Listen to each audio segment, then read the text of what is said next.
Why won't he go?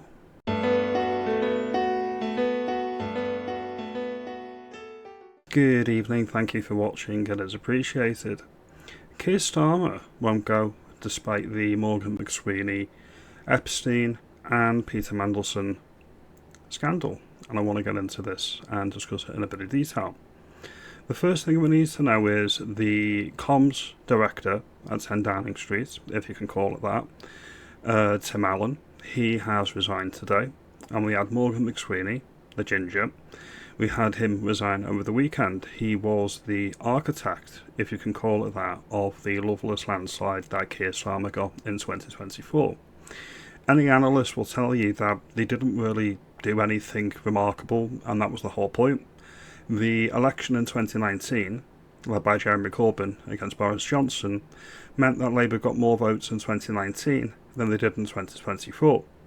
The actual trick was to seem unassuming, be vanilla, be magnolia, and skip over the line because the Tories and the right-leaning vote stayed at home. Why hasn't he gone then? We had the Scottish leader of Labour today, Angela, put out a statement, a conference saying that he wants Keir Starmer to resign, and that was meant to deliver a trickle effect where other MPs supported him, and he actually resigned the Prime Minister today, and that didn't happen. Of course, it did come to light later on this afternoon that Anasawa was quite pally with Mandelson and was happy that he was the envoy in America for Britain. That might have something to do with it. On the other hand, it could be Anasawa personally just trying to distance himself from Keir Starmer because he's currently polling third in Scotland. They've had a lot of deliberations this evening, and the PLP, the Parliamentary Labour Party, have come out and supported their guy, two-tier, free-gear, Keir Starmer, the Starmer bot, the Mandroid. Jesus wept. That's all I can say. So where did this leave us? Well, we had a lot of interesting information come out. We had a lot of people, a lot of MPs put out support tweets saying we support, we back the Prime Minister. But they all look suspiciously similar. It's like they weren't penned with any real authenticity. They were done by their people rather than themselves. Now, if you look at the timeline here as well, they all came out pretty much in a row. Boom, boom, boom, boom, boom, boom, boom, boom, boom. Alright? Nothing artificial about this. All completely normal. Nothing to see here. And yes, that is sarcasm. But then we get onto this tweet. This is the one I want to focus on first of all. This is from the Home Secretary Shabana Mahmood. The PM won a 5-year mandate from the British people just 18 months ago. Labour governments don't come along that often. It is a privilege to serve in one, and we must not waste a second. The PM has my full support. Let's get on with changing the country for the better.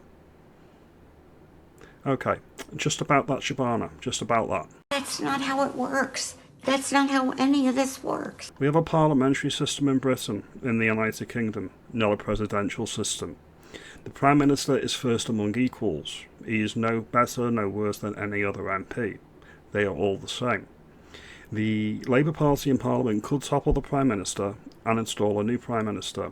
That's pretty much clear.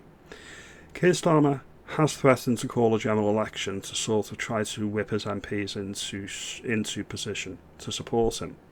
However, under our constitutional arrangements, the King would refuse a dissolution by the PM. This is under something known as the Lascelles or Lascelles principles. There's three key conditions for the refusal. If the existing parliament remains vital, viable and capable of doing its job, i.e. it can still function and another Prime Minister can be drawn from the Commons. If holding a general election would be detrimental to the national economy, I would argue that it's detrimental to the Labour Party being in power, but there we go, this is where we are. And then finally, the sovereign can rely on finding another Prime Minister, so that's the key points here. Can the Labour Party get behind another Member of Parliament? I believe they can, and they will in the fullness of time. We all have our ideas, who's eyeing and who's gunning for the top position. Obviously, the former Deputy Prime Minister is a candidate and is the Energy Secretary, Red Ed Miliband. Me personally, I think Rayner's the more likely out of these two, although there are some people online, that are saying it could be somebody unassuming, someone we've really not had on our radar yet. This guy that people are touting online is called Al Kearns.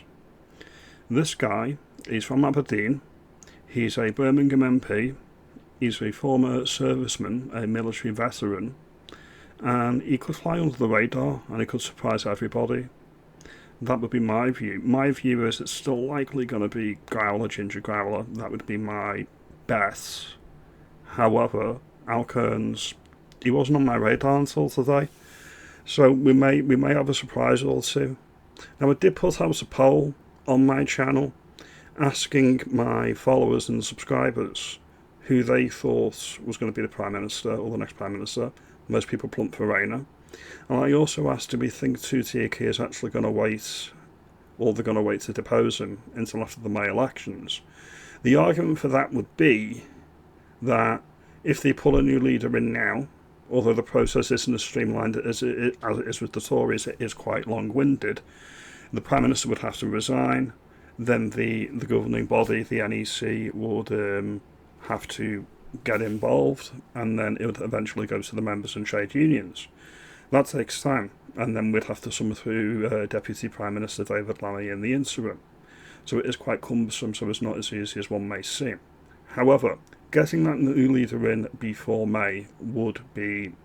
Many would view it as problematic in the Labour Party, and the reason why they have it as problematic is because they'd have to lose the Gorton and Denton by-election to reform. They would get a thumping defeat in the local elections.